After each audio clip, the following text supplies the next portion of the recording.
എല്ലാവർക്കും സലു കിച്ചണിലേക്ക് സ്വാഗതം. കഴിഞ്ഞ വീഡിയോയിൽ ഞാൻ പറഞ്ഞിട്ടുണ്ടായിരുന്നില്ലേ കുറച്ച് വിശേഷങ്ങൾ ഉണ്ടെന്ന്. അപ്പോൾ അതിലേക്കാണ് നമ്മൾ പോണത്. അപ്പോൾ ഇന്നിപ്പോൾ എന്താ രാവിലെ വെളുപ്പിനാണ് കേട്ടോ ഞാൻ എഴുന്നേറ്റ്. നിസാറിക്കാണെങ്കിൽ രാവിലെ നമ്മൾ ഈ യാത്രയൊക്കെ ചെയ്യുമ്പോഴേക്ക് ഇങ്ങനെ വയർ കാഞ്ഞിരുന്ന് കഴിഞ്ഞാൽ ഇച്ചിരി പ്രശ്നമാണ് കേട്ടോ. അപ്പം അതുകൊണ്ട് തന്നെ ഞാൻ വിചാരിച്ചു എളുപ്പത്തിൽ റെഡിയാക്കി എടുക്കാൻ പറ്റുന്ന ഐറ്റമാണ്. അപ്പം ഞാൻ വിചാരിച്ചു ഈ മുട്ട ഒന്ന് എന്നാൽ സമ്പൂർണ്ണ ആഹാരമായിട്ട് അത് എടുക്കുകയും ചെയ്യാമല്ലോ. അപ്പം പാകത്തിനുള്ള ഉപ്പൊക്കെ ഇട്ട് പിന്നെ കുറച്ച് ക്യാപ്സിക്കും ഇതാ കാണുന്നില്ല, ഇത്ര മാത്രമേ എടുക്കുന്നുള്ളൂ കേട്ടോ. സവാളയും ക്യാരറ്റും നമുക്ക് എന്തൊക്കെ വെജിറ്റബിൾസ് ഉണ്ടോ അതൊക്കെ ഇടാം. കുറച്ച് പച്ചമുളക്, കുറച്ച് എരിവൊക്കെ ഉണ്ടെങ്കിൽ ഇത് നല്ല ടേസ്റ്റ് ഉള്ളൂ കേട്ടോ.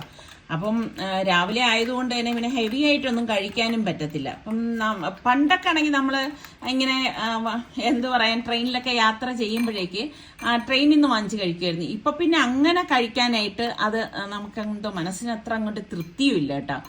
അപ്പൊ അതുകൊണ്ട് എന്നാ പിന്നെ കഴിച്ചിട്ട് പോവാന്ന് വിചാരിച്ചിട്ടാണ്. ഇത് വെളുപ്പിനാണെന്ന് ഓർക്കണം കേട്ടോ. അപ്പൊ ഇത് നന്നായിട്ടൊന്ന് ഈ മുട്ടയെന്ന് അടിച്ചെടുക്കേണ്. അപ്പൊ ഞാൻ ഇത് കണ്ട നമ്മളുടെ അഗാറോയുടെ എഗ് ബോയിലറാണേ.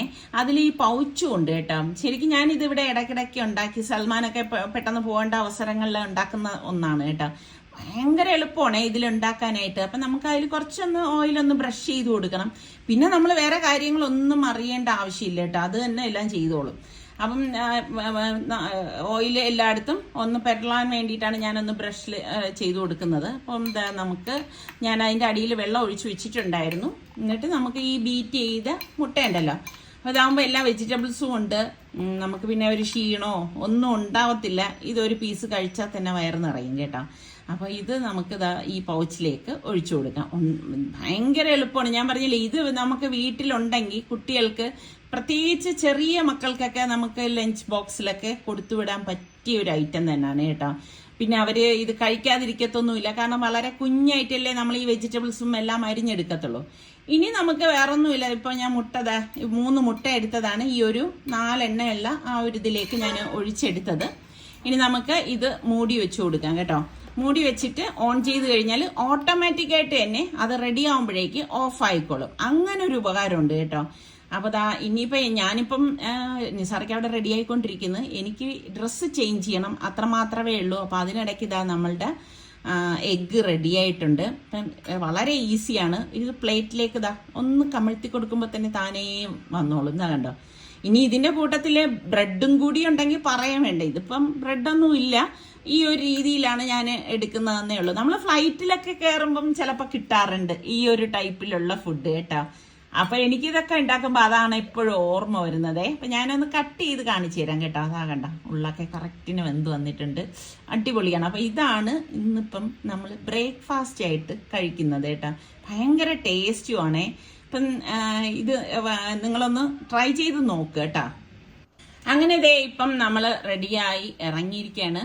ഇപ്പം ഒരു 3:15 മണിയൊക്കെ കഴിഞ്ഞിട്ടുണ്ട് കേട്ടോ. 3:40-നാണ് ഞങ്ങളുടെ ട്രെയിൻ, ഏറനാട് എക്സ്പ്രസ്. അതിലാണ് നമ്മൾ പോണത്. ശരിക്കും പറഞ്ഞു കഴിഞ്ഞാൽ ഞങ്ങൾ വന്ദേ ഭാരതിൽ പോകാൻ ഇരുന്നതാണേ. അപ്പം നോക്കുമ്പം മനസ്സിലായി ആ ദിവസം വന്ദേ ഭാരത് ഇല്ല എന്നുള്ളത്.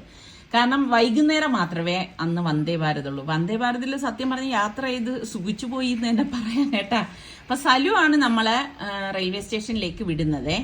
അപ്പൊ ആദ്യം നമ്മൾ കാറിൽ പോവാമെന്ന് വിചാരിച്ചിരിക്കുകയായിരുന്നു കേട്ടാ. അപ്പോഴാണ് അങ്ങോട്ട് പോകാൻ പ്രശ്നമൊന്നുമില്ല. പക്ഷെ തിരിച്ചു വരുമ്പോഴേക്ക് നിസാർക്ക് പറഞ്ഞു പിന്നെ ഡ്രൈവിംഗ് ഇച്ചിരി ബുദ്ധിമുട്ടാവും. കാരണം പിന്നെ രാത്രിയായിരിക്കുമല്ലോ നമ്മൾ വരുന്നത്. അപ്പൊ പിന്നെ കണ്ണിനും ഒക്കെ കാഴ്ച കുറഞ്ഞു വരികയാണ്. ഇപ്പൊ എനിക്കാണെങ്കിലും അങ്ങനെ തന്നെയാണ് കേട്ടോ. നൈറ്റ് ഡ്രൈവിംഗ് ഇപ്പൊ ഭയങ്കര ബുദ്ധിമുട്ടാണ്. നിങ്ങളൊക്കെ എങ്ങനെയാണ്? നൈറ്റ് ഡ്രൈവിംഗിൽ ബുദ്ധിമുട്ടില്ലാത്തവരൊക്കെ ഉണ്ടോ? ചിലർക്ക് ഭയങ്കര ക്രേസ് ആണ് അല്ലേ രാത്രിയൊക്കെ ഇതുപോലെ ഡ്രൈവ് ചെയ്യാനും ഒക്കെ. അപ്പൊ പിന്നെ ഞാൻ പറഞ്ഞു പിന്നെ അത്രയും നമ്മളൊരു ബുദ്ധിമുട്ട് എടുക്കേണ്ട കാര്യമില്ലല്ലോ. അങ്ങനെയാണ് ട്രെയിനിൽ ടിക്കറ്റ് ബുക്ക് ചെയ്തത് കേട്ടോ. അപ്പൊ നമ്മളിവിടെ കറക്റ്റ് ടൈമിന് തന്നെ എത്തി. അപ്പം നമ്മളുടെ കയ്യിൽ പിന്നെ അധിക ലഗേജ് ഒന്നുമില്ല. അവിടെ ചെന്നിട്ട് ഡ്രസ്സ് ചേഞ്ച് ചെയ്യണം. അപ്പം അവിടെ എന്ന് പറയുമ്പോഴേക്ക് നമ്മൾ നിസാർക്കയുടെ ഒരു ഫ്രണ്ട് ഉണ്ട് കേട്ടോ. നിസാർക്ക അപ്പം നേരത്തെ തന്നെ വിളിച്ച് പറഞ്ഞിട്ടുണ്ടായിരുന്നു. അപ്പൊ അവര് റെയിൽവേ സ്റ്റേഷന് അടുത്താണ് താമസിക്കുന്നത്. അതുകൊണ്ട് പിന്നെ നമ്മൾ വിചാരിച്ചു ശരി എന്നാ പിന്നെ അവിടെ പോയി നമുക്ക് ഡ്രസ്സൊക്കെ ചേഞ്ച് ചെയ്തിട്ട് പോകാമല്ലോ. കാരണം ഇവിടെ നിന്ന് ഡ്രസ്സൊക്കെ ഇട്ടിട്ട് പോകാന്ന് പറഞ്ഞു കഴിഞ്ഞാൽ ഒരു ട്രെയിൻ യാത്രയൊക്കെ ആകുമ്പോൾ അറിഞ്ഞൂടെ അതിന്റെ ബുദ്ധിമുട്ട്. അപ്പം പണ്ടൊക്കെ ആണെങ്കിൽ എനിക്ക് ട്രെയിനിലൊക്കെ യാത്ര ചെയ്യാൻ ഭയങ്കര ഇഷ്ടമായിരുന്നു കേട്ടോ. ഇപ്പം അങ്ങനെ വലിയ ഇഷ്ടമൊന്നുമില്ല. കാരണം എന്തോ ഒരു മടുപ്പാണ്. പിന്നെ ഓരോ പ്രായത്തിലുള്ള ഓരോരോ ഇഷ്ടങ്ങളായിരിക്കാം. അന്നത്തെ ആ ഒരു പ്രായത്തിൽ ഇതൊക്കെ ഇഷ്ടമായിരുന്നിരിക്കാം. അപ്പം നിങ്ങൾക്കൊക്കെ ട്രെയിനിൽ യാത്ര ചെയ്യാൻ ഇഷ്ടമുള്ളവരൊക്കെ ഒന്ന് പറയട്ടോ. എന്തായാലും ഇങ്ങനെ ഇരുന്ന് കുറേ യാത്ര ചെയ്യുമ്പോൾ അങ്ങ് നമുക്കൊരു മടുപ്പ് തോന്നുവേ. എത്രാന്ന് പറഞ്ഞാൽ നമ്മൾ ഫോണിൽ നോക്കും. അങ്ങനെ എന്തായാലും എണ്ണി സമയം കളഞ്ഞു. ഇപ്പം കറക്റ്റ് ടൈമിൽ നമ്മളിതാ ഇപ്പം തൃശ്ശൂർ എത്തിയിട്ടുണ്ട് കേട്ടോ. അപ്പൊ നമ്മള് റെയിൽവേ സ്റ്റേഷനിൽ ഇറങ്ങുന്നതിന് മുൻപ് തന്നെ സാറിക്കാരുടെ ഫ്രണ്ട് ബെന്നി കുറേ പ്രാവശ്യം ഫോൺ ചെയ്യുന്നുണ്ടായിരുന്നു കേട്ടോ, എത്താറായോ എത്തിയോ എന്നൊക്കെ ചോദിച്ചിട്ട്. അപ്പൊ നമ്മള് എത്തിന്ന് പറഞ്ഞപ്പോഴേക്ക് പുള്ളിക്കാരൻ വന്നു. ഇപ്പൊ നമ്മള് നേരെ വീട്ടിലേക്ക് കൊണ്ടുപോവാണ് കേട്ടോ. അപ്പം ബ്രേക്ക്ഫാസ്റ്റ് ഒക്കെ അവിടെ റെഡിയാക്കി വെച്ചിരിക്കുന്നു എന്ന് പറഞ്ഞായിരുന്നു വൈഫ്. കഷ്ടം എന്തെന്നറിയാവോ, നമ്മൾ വരുന്നെന്ന് പറഞ്ഞിട്ട് പുള്ളിക്കാരി ഇന്ന് ലീവ് എടുത്ത് നിന്നു എന്നുള്ളതാണ്. അങ്ങനെയും നമ്മൾ ബ്രേക്ക്ഫാസ്റ്റ് ഒക്കെ കഴിച്ചു കഴിഞ്ഞ ശേഷം ഡ്രസ്സൊക്കെ ഒന്ന് ചേഞ്ച് ചെയ്തു. കാരണം ഇങ്ങനെ ഈ ഒരു കോലത്തിൽ എങ്ങനെ നമ്മൾ ട്രെയിനിൽ അവിടെ നിന്നേ വരും, അത് ശരിക്കും പറഞ്ഞാൽ ഒരു ബുദ്ധിമുട്ട് തന്നെയല്ലേ. അപ്പോൾ അങ്ങനെ ഇപ്പം പുള്ളിക്കാരി അവിടെ അയൽപ്പക്കത്തവരെയൊക്കെ ഒന്ന് പരിചയപ്പെടുത്തി തന്നേ. അങ്ങനെ നമ്മൾ നേരെ ലുലു കൺവെൻഷൻ സെന്ററിൽ എത്തിയിട്ടുണ്ട്. ഇവിടെയാണ് ഇന്ന് മാരേജ് നടക്കുന്നത്. ഇത് നമ്മളുടെ മുഹമ്മദിക്കയുടെ വൈഫാണേ. ഈ മുഹമ്മദിക്ക എന്ന് പറഞ്ഞു കഴിഞ്ഞാൽ നമ്മുടെ ഇറാം ഗ്രൂപ്പിന്റെ CMD സിദ്ദീഖയുടെ ബ്രദറാണ് മുഹമ്മദിക്കയുടെ മോന്റെ കല്യാണമാണ്. വിവാഹം ചെയ്യാൻ പോണ പെൺകുട്ടി എന്ന് പറഞ്ഞു കഴിഞ്ഞാൽ ഇറാം ഗ്രൂപ്പിലെ തന്നെ ഉള്ള റസാഖ് ഭായിയുടെ മോളാണ്. എങ്ങനെ നോക്കിയാലും എനിക്ക് 4 രീതിയിൽ എനിക്ക് കോള് വന്നു. പിന്നെ എനിക്ക് ഒഴിവാക്കാൻ പറ്റത്തുമില്ല. അത് മാത്രമല്ല, എനിക്ക് കല്യാണത്തിൽ കൂടുന്നതിനൊപ്പം തന്നെ എനിക്ക് എല്ലാവരെയും കാണാൻ പറ്റുന്ന ഒരു അവസരമാണെന്നല്ലോ എന്ന് വിചാരിച്ചിട്ടാണ് എനിക്ക് കുറച്ച് തിരക്കുകളുണ്ടായിരുന്നു, അത് മാറ്റി വെച്ച് ഞാൻ വന്നത്. ഇത് സിദ്ദീഖയുടെ വൈഫും മുഹമ്മദിക്കയുടെ വൈഫും ആ റസാഖ് ഭായിയുടെ വൈഫും ആണേ. അപ്പൊ ശരിക്കും പറഞ്ഞു കഴിഞ്ഞാൽ നമ്മൾ ഇവരെയൊക്കെ കണ്ടിട്ട് ഇപ്പൊ കുറേ നാളായി. ഇപ്പം നിസാർക്കാണെങ്കിൽ ഈ പറഞ്ഞ മാതിരി ഇപ്പം സൗദിയിലുള്ള, അതുപോലെ തന്നെ ദുബായിലും അബുദാബിയിലും ഫിലിപ്പൈൻസിലും ബഹ്റിനിലും ഒക്കെ ഉള്ള എല്ലാവരും ഇതിൽ പങ്കെടുക്കും. അപ്പം എല്ലാവരെയും നമ്മളൊരു കുടക്കീഴിൽ എന്ന് പറയുന്ന മാതിരി ഈ ഒരു കല്യാണത്തിന് വരുമ്പോൾ എല്ലാവരെയും കാണാനായിട്ട് സാധിക്കില്ല. അപ്പം സാറൊക്കെ കുറേ വർഷം ഇവരൊക്കെ ആയിട്ട് വർക്ക് ചെയ്തിരുന്നതല്ലേ. അപ്പൊ അതുകൊണ്ട് തന്നെ ഇവിടെ വന്നപ്പോഴും ഈ പറഞ്ഞ കണക്ക് എല്ലാവരെയും കണ്ട് ശരിക്കും പറഞ്ഞാൽ അതൊരു സന്തോഷം തന്നെയാണ് കേട്ടോ. ഇവരൊക്കെ ആയിട്ട് നമുക്ക് നല്ല റിലേഷനാണ്. അപ്പൊ അതുകൊണ്ട് തന്നെ നമുക്ക് ഇവിടെ വന്നിട്ട് പരിചയക്കുറവോ കാര്യങ്ങളോ അങ്ങനെയൊന്നുമില്ല. എല്ലാവരും പരിചയക്കാരാണ്. പിന്നെ അതിന് കൂടെ പറയാനുള്ളത്, ഞാൻ ഇവിടെ വന്നപ്പോൾ നമ്മളുടെ സബ്സ്ക്രൈബേഴ്സ് ആയിട്ടുള്ള ഒരുപാട് പേര് ഇവിടെ ഉണ്ടായിരുന്നു കേട്ടോ. അപ്പൊ എല്ലാരെയും കണ്ടാലും ഒത്തിരി സന്തോഷം തന്നെയാണ്. അപ്പൊ നമ്മള് ഇങ്ങനെ ആ കമ്പനിയിലല്ലേ, ഏത് കമ്പനിയിൽ വർക്ക് ചെയ്ത് കഴിയുമ്പോഴേക്കും അവിടെ ഉള്ളവരുമായിട്ട് നമ്മൾ നല്ലൊരു റിലേഷൻ ആണല്ലോ. അപ്പൊ അതുകൊണ്ട് തന്നെ അവരുടെ ഫാമിലിയും എല്ലാവരുമായിട്ട് നമുക്ക് നല്ല അടുപ്പവും കാര്യങ്ങളും ഒക്കെ ആണ്. അപ്പൊ ഇതാണ് മോള് കേട്ടോ. അങ്ങനെ നിക്കാഹിന്റെ കാര്യങ്ങളൊക്കെ അവിടെ നടക്കുവാണ്.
കല്യാണമൊക്കെ മംഗളമായിട്ട് നടന്നു, പലരെയും കാണാൻ സാധിച്ചു. പിന്നെ നമ്മൾ അവിടെ നിന്ന് ഇറങ്ങി കേട്ടോ, കാരണം 4 മണിക്കാണ് ഞങ്ങളുടെ ട്രെയിൻ. അപ്പം അതിനു മുൻപ് നമുക്ക് റെയിൽവേ സ്റ്റേഷൻ എത്തണമല്ലോ. അങ്ങനെ ഞങ്ങൾ വീണ്ടും ബെന്നിയുടെ വീട്ടിലെത്തി. ഡ്രസ്സൊക്കെ ഒന്ന് ചേഞ്ച് ചെയ്തു. ശരിക്കും ഞാൻ ഇവരുടെ അടുത്ത് പറഞ്ഞു, നമ്മൾ ട്രിവാൻഡ്രത്തൊക്കെ നിങ്ങൾ ഇറങ്ങണം, കാരണം ഇത്ര ദൂരത്തൊക്കെ ആയതുകൊണ്ട് പലരും ഈ ദൂരെയുള്ളവരൊന്നും ട്രിവാൻഡ്രം അങ്ങനെ ഇറങ്ങാറില്ല. എനിക്ക് തോന്നുന്നു ഇപ്പം എല്ലായിടത്തും എല്ലാ സൗകര്യങ്ങളൊക്കെ ഉള്ളത് കൊണ്ടാണ്. പണ്ടൊക്കെ എയർപോർട്ട്, റെയിൽവേ സ്റ്റേഷൻ ഇങ്ങനെയൊക്കെ ഉള്ള യാത്രകളിലാണ് പലരും ട്രിവാൻഡ്രത്തേക്ക് വരുന്നത്. ശരിയല്ലേ ഞാൻ പറഞ്ഞത്? അങ്ങനെ ഇതാ യാത്രയൊക്കെ പറഞ്ഞ് നമ്മളിതാ ഇപ്പം ഇവിടെ നിന്ന് ഇറങ്ങുകയാണ്. അപ്പം നിസാർക്കൊക്കെ സത്യം പറഞ്ഞാൽ ഒരു വിഷമമായി പോയി കേട്ടോ. കാര്യം എന്ന് പറഞ്ഞാൽ സിദ്ദിഖായ വന്ന ആ ഒരു ടൈമിലൊന്ന് കണ്ടതേ ഉള്ളൂ, പിന്നെ കാണാനും സാധിച്ചില്ലായിരുന്നു. പിന്നെ ഇതുപോലെ പലരെയും കണ്ട് വർത്തമാനം പറഞ്ഞ് എടുത്തൊക്കെ വന്നപ്പോഴേക്ക് പിന്നെ നമുക്ക് വരാനുള്ള ടൈമും ആയി. പിന്നെ ഇടയ്ക്കൊക്കെ നിസാർക്ക് അവിടെ ചെന്ന് അന്വേഷിക്കുന്നുണ്ടായിരുന്നു, പക്ഷേ സിദ്ദിഖായ അവിടെ ഒന്നും കണ്ടില്ല. അത് പിന്നെ കാണാനും പറ്റിയിട്ടുണ്ടായിരുന്നില്ല. അങ്ങനെ ഇപ്പം നമ്മളിതാ റെയിൽവേ സ്റ്റേഷനിലേക്ക് എത്തിയട്ടെ. ഇവരുടെ വീടിന്റെ വളരെ അടുത്ത് തന്നെയാണ് റെയിൽവേ സ്റ്റേഷൻ. അപ്പം ഇനിയിപ്പം നേരെ ട്രെയിനിലേക്ക് കയറണം. അപ്പം സത്യം പറഞ്ഞു കഴിഞ്ഞാൽ ഇവിടെ വന്നതാ ബെന്നിയടുത്തൊക്കെ യാത്ര പറഞ്ഞ് നമ്മൾ പോവാണ് കേട്ടോ. അപ്പോൾ ഇവിടെ വന്ന് കഴിഞ്ഞപ്പോഴാണ് നമ്മൾ അറിയുന്നത് നമ്മളുടെ ട്രെയിൻ ഒരു 45 മിനിറ്റ് ഡിലേ ആയിരുന്നു കേട്ടോ. അങ്ങനെ പിന്നെ നമ്മൾ ആ റെയിൽവേ സ്റ്റേഷനിൽ ഇരുന്ന സമയം കളഞ്ഞു എന്ന് തന്നെ പറയാം. അത് കഴിഞ്ഞപ്പോഴേക്ക് ഇതാ ട്രെയിൻ വന്നു. ഇനിയിപ്പോൾ നമ്മൾ ട്രെയിനിലേക്ക് കയറണം, ഒന്ന് ഉറങ്ങണം. അപ്പോഴേക്ക് ഇൻഷാ അല്ലാ നമ്മൾ ട്രിവാൻഡ്രം എത്തും കേട്ടോ. ഒരു വിഷമം ഉണ്ടായിരുന്നത് നമ്മളുടെ സനക്കുട്ടിയെ കൊണ്ടുവരാൻ പറ്റിയില്ലല്ലോ എന്നുള്ളൊരു വിഷമം ഉണ്ടായിരുന്നു കേട്ടോ. അപ്പം ഈ ഒരു യാത്രകളിലുടനീളം ഞാനും നിസാർക്കായും അത് തന്നെ പറഞ്ഞുകൊണ്ടിരിക്കുകയായിരുന്നു. ഇടയ്ക്കൊക്കെ നമ്മൾ വീഡിയോ കോൾ ചെയ്യുകയും അവള് സംസാരിക്കുകയൊക്കെ ചെയ്യുന്നുണ്ടെങ്കിലും അവള് ഇന്ന് വിളിക്കുന്നുണ്ടായിരുന്നു, വാപ്പാ വാ ഉമ്മാ വാ എന്ന്. അങ്ങനെ ഇപ്പൊ ഇതാ നമ്മള് ട്രിവാൻഡ്രം റെയിൽവേ സ്റ്റേഷനിലേക്ക് എത്തി. കൊച്ചുവേളിയിലായിരുന്നു കേട്ടോ ഈ ട്രെയിൻ വന്നത്. അപ്പോഴേക്ക് ഇവര് പുറത്ത് നിപ്പുണ്ടെന്ന് പറഞ്ഞു. അങ്ങനെ ഇപ്പം എന്താ നമ്മള് റെയിൽവേ സ്റ്റേഷന്റെ പുറത്തേക്ക് ഇറങ്ങി. അപ്പം ഇവരുടെ വണ്ടിയാണ് നമ്മൾ നോക്കണത് കേട്ടോ, എവിടെ കിടക്കുന്നതെന്ന്. കാരണം കുറേ വണ്ടികൾ ഇങ്ങനെ വന്ന് കിടക്കുന്നുണ്ടായിരുന്നേ. അപ്പം നോക്കിയപ്പോഴേക്ക് ഇതാ കിടക്കുന്നത് നമ്മളുടെ കാർ. അവിടെ നിന്ന് വാപ്പാ വാപ്പാ എന്നുള്ളൊരു വിളി കേൾക്കുന്നുണ്ടേ. അസ്സലാമലൈക്കും, അസ്സലാമലൈക്കും. എന്റെ വാവേ ചക്കര ചക്കര. അയ്യോ അമ്മ അപ്പുറത്തേക്ക് സാധനം ഇരിക്കണ കുട്ടി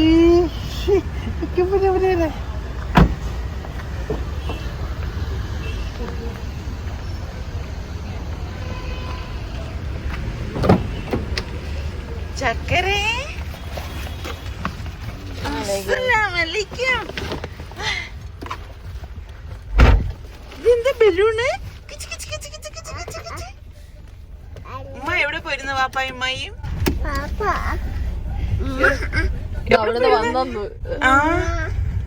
അപ്പൊ ഇത്രയൊക്കെ ഉള്ളൂ ഇപ്പോഴത്തെ വിശേഷങ്ങള്. അടുത്ത നല്ല റെസിപ്പിയോ വ്ളോഗായിട്ടൊക്കെ കാണുന്നത് വരെ എല്ലാവർക്കും ബൈ.